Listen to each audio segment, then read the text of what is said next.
슬라이드 한번 줘보실래요? 덕필유린입니다. 이건 논어에 나오는 말인데요. 덕불고 필유린에서 나옵니다. 덕은 애롭지 않다. 반드시 그 이웃이 있다. 다시 말하면 덕을 베푸는 사람은 외롭지가 않습니다. 반드시 그 덕을 따르는 사람들이 있어요. 그러면 이 반대로 하면 어떻게 됩니까? 부덕 필무린이 되겠죠. 덕이 없는 사람은 반드시 이웃이 없다.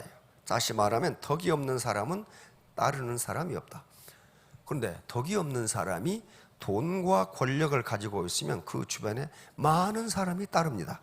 그건 몰입애들이나 아청꾼들이에요. 그 사람이 돈과 권력이 없어지면 다 떠나버려요. 따라서 돈과 권력이 없어진 다음에도 나를 따르는 사람이 있다면 그 사람은 덕이 있는 사람입니다. 애터미 사업에서 성공하려면 덕이 있는 사람이어야 돼요. 덕.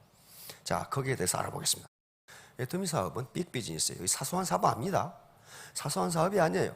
여기서 가장 중요한 것은 능력이나 학력이나 경력이 아닙니다. 남녀가 아니고 애티튜드, 마음이에요.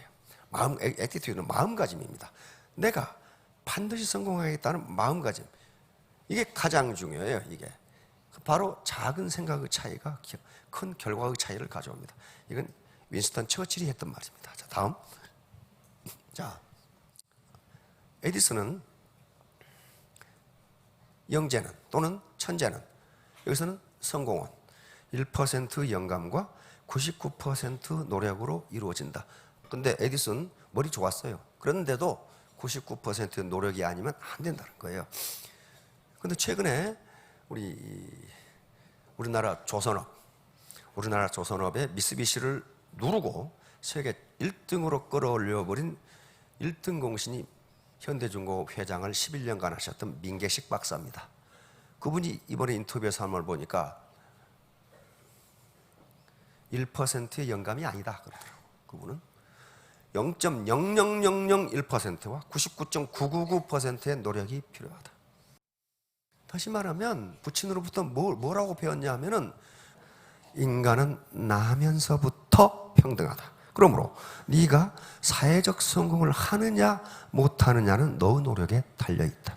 그래 5살 때 영어로 그걸 써가지고 목에 메고 다녔다고 합니다. Man is born equal by nature. 이게 UN 인권선언이에요. 그걸 써가지고 목에. 그래서 5살 먹은 아들한테 인간관계는 어떻게 이루어진다고? 이렇게 물으면 그걸로 대답을 해요. 인간관계는 상대방을 나와 같은 사람이라고 인정할 때 이루어진다는 얘기예요, 그게. Man is born equal by nature. 이걸 5살 때부터 계속한 거예요. 그래서 그렇게 현대중공업을 세계 최고의 조선업으로 만들어버린 게 그분입니다. 그러니까 에스트의 말대로라도 우리의 모든 인간은 1%의 능력을 가지고 있어요. 문제는 다음 99%의 노력이 서포트를 해주느냐 해주지 않느냐에 달려있다. 자, 다음. 그러려면 애터미 사업이든 무슨 사업이든 성공을 하시려면은 반드시 3가지 공부를 하셔야 됩니다. 머리 공부, 이건 쿨헤드라고 하는 거예요. 합리적인 냉철한 머리.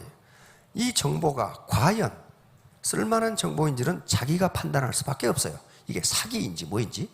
두 번째는 웜하트입니다. 나 혼자 잘 먹고 잘 살겠다고 하는 사람 치고 그렇게 된 사람이 없어요.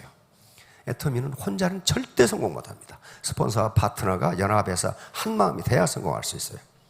세 번째는 비지핸드입니다.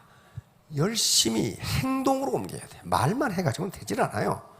3가지. 3H는 자기 개인 사업을 하건 치킨집을 하건 호프집을 하건 반드시 필요합니다. 성공의 3대 요소예요. 자, 다음. 자, 기회비용. 이것은 애터미 사업을 하려면은 반드시 뭔가를 지불해야 돼. 지금까지 했던 그걸 코스트, 비용, 기회비용이라고 합니다. 어떤 것을 할 수 있는 기회를 포기해야 돼.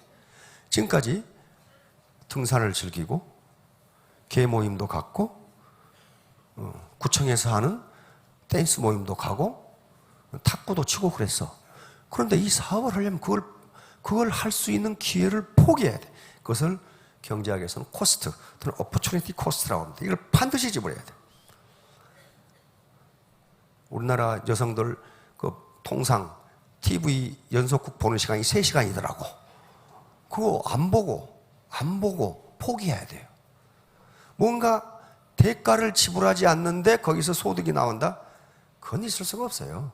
그러다가 어디에 걸려? 다단계 사기에 걸려. 이번에도 뉴스에 난리죠. 어떤 놈이 400억인가 떼먹고 전부 2,000명 주부들이 다 걸렸더라고. 그럼 뭐예요 이게? 대가 지불 없이 거액을 한꺼번에 벌려고 하니까 그렇게 되는 거예요. 구속이 됐는데 구속되면 뭐해? 다 룸살롱에 가서 다 술 퍼먹고 없던데. 그래 버렸어. 그러니까 절대로 땀 흘리지 않고 돈을 벌 수 있다? 그건 한국이나 미국이나 일본 같은 안정된 사회에서는 있을 수가 없어요. 자, 자기중심적 편파. 이것은 인간의 본성입니다. 인간의 본성. 다른 놈들은 설렁설렁 일하면서 돈도 잘 버는데 나는 이렇게 아침부터 저녁까지 뼈골 빠지게 일해도 돈이 안 벌리는가? 내가 지금 회사에 취직해가지고 월 300만 원 버느라고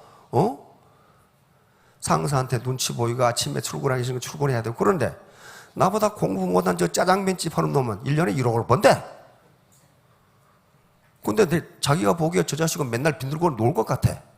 그게 자기중심적 편파예요. 요 짜장면집 하는 녀석이 1년에 1억을 벌기 위해서 얼마나 많은 노력을 했는지 너무 몰라.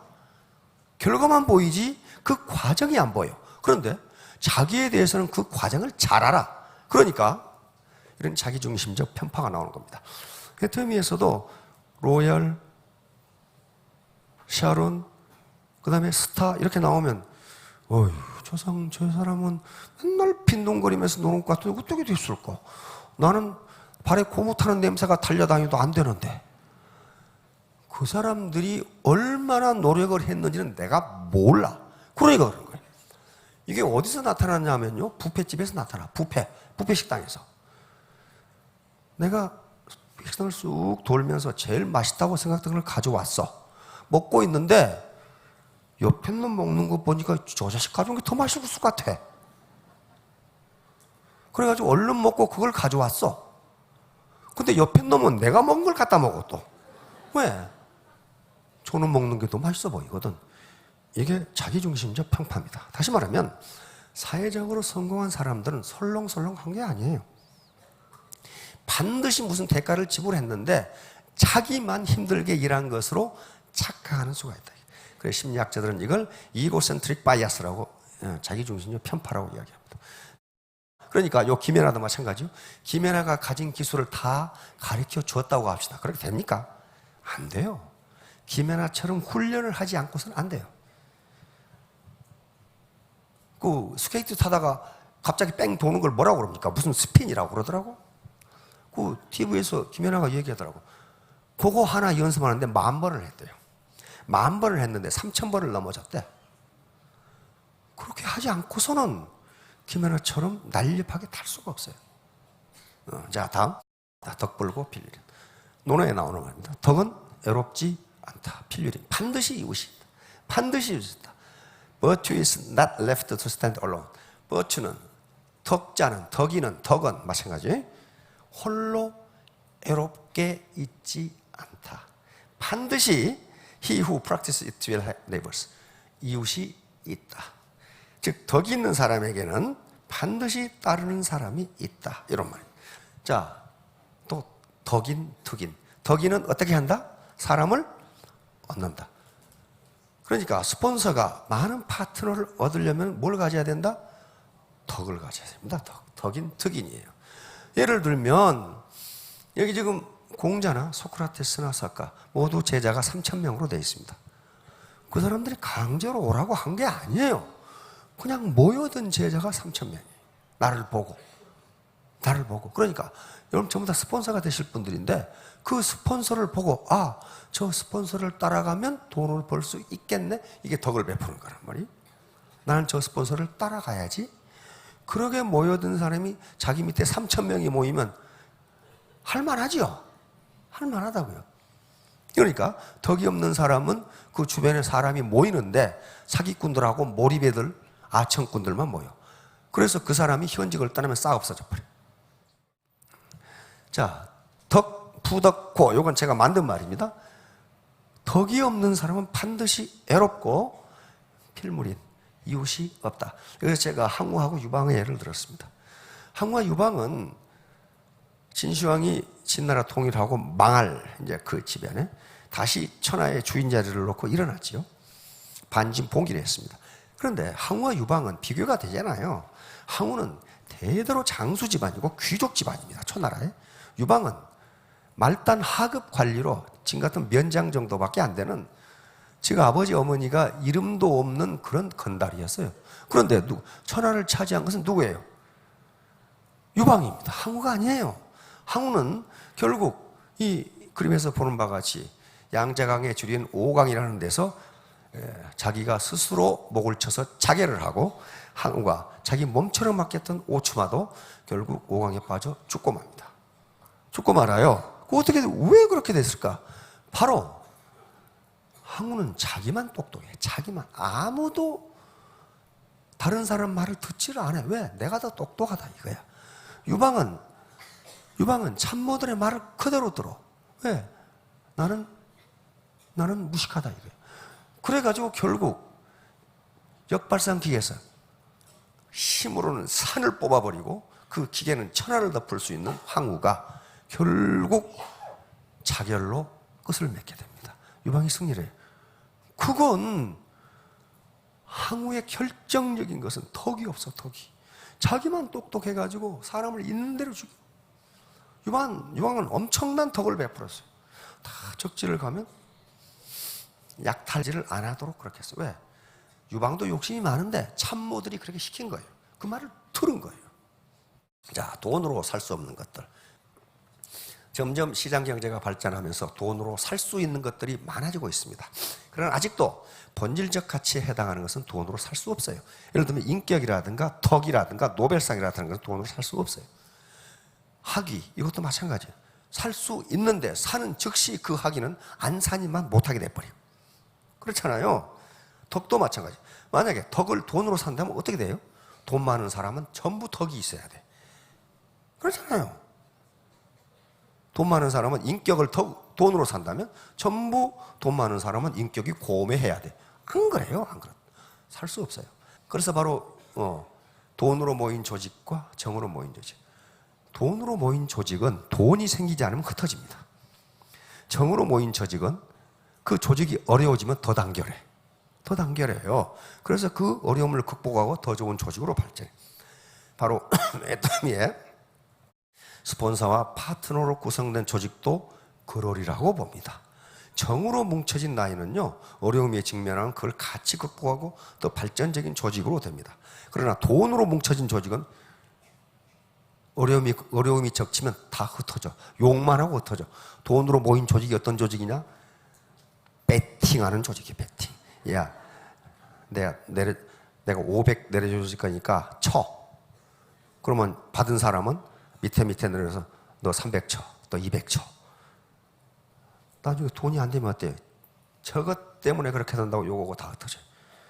그게 돈으로 모인 조직이에요. 자, 다음. 자, 덕이란 무엇인가? 덕. 자, 덕이란 글자를 잘 보면은요, 요건 행할 행자입니다. 다니는 거예요. 요건 간다 그 말이에요. 요것은 과거 곽골문에 보면은 직입니다. 이게 똑바를 직, 올바를 직자에 정직하다 할 때 직자입니다. 요거 뭡니까? 요거 마음심이 붙어 있죠. 그러니까 덕이라는 것은 문자 그대로, 곽골문에 나온 문자 그대로 해석하면 똑바른 마음으로 인생길을 간다. 그게 덕이에요. 똑바른 마음으로 인생길을 간다. 그런데 이 뜻에는 최근에 와서 이제 현대로 오면서 그 사람이 따뜻한 사람이라는 인상이 들어있게 돼 있어요. 따뜻한 사람이란 말이야. 자, 그러니까 많은 학자들은 덕은 생득적인가 후득적인가? 나면서부터 덕을 가지고 있느냐? 그렇지 않다고 봅니다. 살아가면서 덕을 쌓아가는 거예요. 그래서 덕은 덕이다. 왜? 덕은 살아가면서 얻어지는 것이다. 그 말이에요. 각골문에는 이 직자가 덕으로 돼 있어요. 그러니까 덕은 나면서부터 내가 덕인으로 태어난 게 아니고 살아가면서 베풀면서 얻어지는 것이라. 그래, 그렇게 하실 수 있잖아요. 이건 학력도 필요 없고 경력도 필요 없습니다. 돈 있다고 덕이 쌓이는 게 아니에요. 오케이, 중심 특성. 게슈탈트 심리학이라는 심리학이 있습니다. 이것은 인간은 또 모든 것은 각 부분의 산술적 합 이상이다. 그 말이. 모든 부분의 산술적 합과 그 전체는 같지 않다. 그 말. 같지 않다. 예를 들면 우리 몸이 무슨 몇 가지 원소로 구성되어 있죠. 산소, 수소, 미네랄 다 구성되어 있어요. 각 부분은 그렇게 구성되어 있어요. 그러면 그 미네랄을 다 합해서 통에 흔들면 사람이 되느냐는 거예요. 게슈탈트 심리학자는 안 된다는 거야. 전체는 부분의 산술적 합 이상이다. 그래서 이 실험을 어떻게 했느냐 하면은, 자, 대학입니다. 대학에서 강사를 소개할 때 똑같은 사람인데 A 클래스에서는 이 사람은 지적이다. 숙련된 사람이다. 근면한 사람이다. 따뜻한 사람이다. 이 말이 들어가 있어. 결의가 굳은 사람이다. 실용적인, 신중한. 똑같은 강사인데 B 클래스에서는 여기다 따뜻한 대신에 차가운 이런 말을 집어넣었어요. 학생들은 그냥 소개를 받은 거예요. 다른 것은 다 똑같아. 똑같은데 요거만 달라요. 그런데 수업이 끝난 다음에 강사를 평가하라고 했더니 따뜻한이라고 소개받은 그 반이 강사를 훨씬 긍정적으로 평가했어요. 이건 미국에 있었던 일입니다. 미국의 합리주의 사회에서 있었던 일이에요. 실용주의 사회에서. 우리 정으로 뭉쳐진 우리 유교 문화가 바탕이 된 원정주의 사회에서는 어떻게 나타나겠어요? 그러니까 여기서 게슈탈트 심리학들이 발견한 것은 요 전체를 평균하면 똑같은데 사람은 그 중에 어떤 특별한 말을 가지고 그 사람 전체를 평가해버린다. 그러니까 우리 사회에서 그게 뭐예요? 덕이에요. 저 사람은 덕이 있는 사람이다. 그렇게 평가받는 것하고 저 사람은 덕이 없어. 그래 버리면 그 사람이 능력도 있고 신중하고 정직하고 하더라도 안 통하더라는 거야. 그래서 게슈탈트 심리학자들은 정직한, 신중한 이런 것을 주변적 특성이라고 부르고 따뜻한 사람이냐 차가운 사람 이걸 중심 특성이라고 불렀습니다. 중심 특성이라고 불렀어요. 자, 그러니까 왜 그러냐 하면은 우리는 각 개인의 낱낱의 특성이라든가 낱낱의 행동을 다 기억할 수가 없어요. 그것을 종합한 걸 뭐라고 그러냐면 평판이라고 그럽니다. 평판. 저 사람은 어떤 평판을 듣고 있냐? 저 사람은 따뜻한 사람이다. 그렇게 평가를 받아버리면 나머지 요소들은 기억을 못하고 그 따뜻한 사람이냐 차가운 사람이냐를 가지고 그 사람 전체를 평가해버린단 말이에요. 그 사람 일도 잘하는데 차가운 사람이다 그러면 X야. 똑같이 일을 잘해도 저 사람이 따뜻한 사람이다 그러면 일을 잘한다 그러면 뭐라고 그래? 원래 잘할 줄 알았어. 차가운 사람인데 일을 잘한다 그러면 뭐 어쩌다 좀 했겠지. 이런 식이 되어버린단 말이야. 그러니까 스폰서의 입장에 있는 사람은 파트너로부터 저분은 따뜻한 사람이라는 평가를 받아야 돼요. 그 낱낱의 행동을 어떻게 했느냐는 것은 개인이 다 아실 겁니다. 자, 다음. 이제 마지막으로 요게 지금 1%의 능력이 필요합니다. 능력이 전혀 없다. 그럼 여기까지 걸어오시지도 못해. 걸어오셨으니까 적어도 능력이 1%는 있는 거고 그럼 나머지는 전부 무엇에 해당하냐면 태도에 해당해요. 애티튜드. 태도. 내가 어떻게 행동하느냐 하는 거예요. 어떻게 행동하느냐. 트러스트, 신뢰죠. 토러런스, 관용, 인간애죠. 인테그리티, 진실성, 전부 태도에 해당돼요. 그래서 1%의 능력과 99% 태도. 이 에디슨이 말했던 99%의 노력이에요, 노력. 노력이에요. 즉, 예의와 인내, 이것도 노력에 의해서 되는 거지. 그렇게 되면은 이게 다 합하면 100%가 돼요. 애티튜드가 그렇게 돼 있어요. 애티튜드가 알파벳 순으로 따진 겁니다. 알파벳 순으로 늘어놓으면 전체를 하면 100이 되는데 여기서 필요한 것은 1%의 능력이 아니고 99%의 태도의 애티튜드. 내가 반드시 성공해서 우리 파트너들도 성공시키고 우리 자녀들 하고 싶다는 공부시키고 우리 부모님 잘 모시고 그리고 내 친구들 어려운 사람이 있으면 도와주겠다. 이게 애티튜드예요. 그런 게 있으면 3년 후, 5년 후에 전부 다 스타마스터, 로얄마스터가 되실 겁니다. 자, 여러분 모두 크게 성공하시기 바랍니다.